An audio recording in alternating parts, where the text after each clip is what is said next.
So I'm frustrated and I'm mad. Um, I needed to buy a new vehicle. I had had my old vehicle for about 15 years. Um, and like many other people out there, when I wanted to buy a new vehicle, I wanted to reduce my gas consumption, obviously my carbon footprint, all of that. So I went and got a brand new Ford Escape plug-in hybrid. I haven't even had it a year yet. It's been about 9 months, I think. Um, and then all of us who have bought this vehicle got this fun notice in the mail. So, in this letter, it says that there is a manufacturing defect in one or more of your vehicle's high voltage battery cells that may cause the cell to develop an internal short circuit. Okay, well, what's that going to do? You may experience loss of motive power, increasing the risk of crash.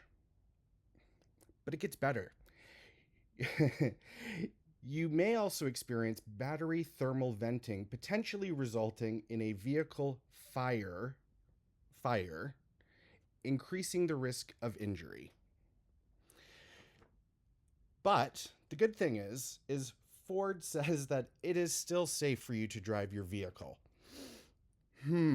Now, I'm not a genius by any means, but I don't really think that driving a vehicle that's gonna have a potential of increased crashing or getting set on fire is gonna be the best thing to have on the road. Do you?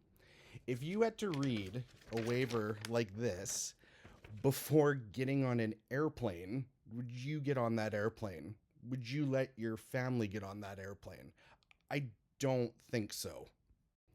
So, in order to keep from hopefully having this not happen to your vehicle, what are they suggesting we do? Do not plug in to charge your high voltage battery vehicle.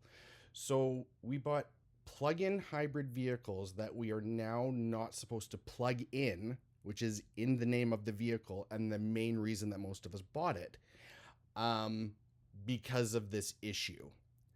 So now because Ford feels that it's going to be still safe to drive, we're going to be responsible for putting ourselves, our family, our friends, when we're driving them anywhere, in a vehicle that's going to have an increased risk of crash, potentially catching on fire.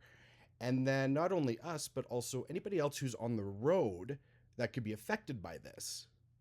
Does this make any sense to anybody? Because for me, it really doesn't.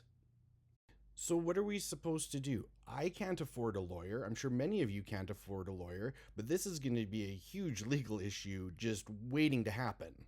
Now, I'm sure, like the many thousands of you that are in the same situation as me right now, we need our vehicles to get to and from work, just to live, and to make our car payments.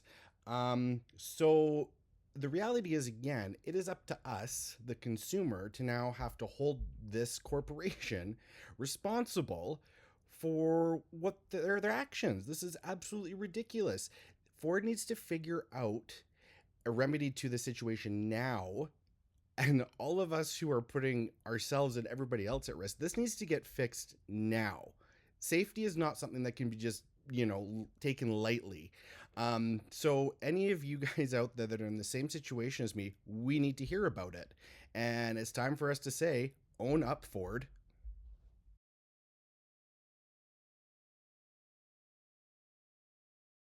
Oh, I should have got a Toyota RAV4 instead. This is stupid.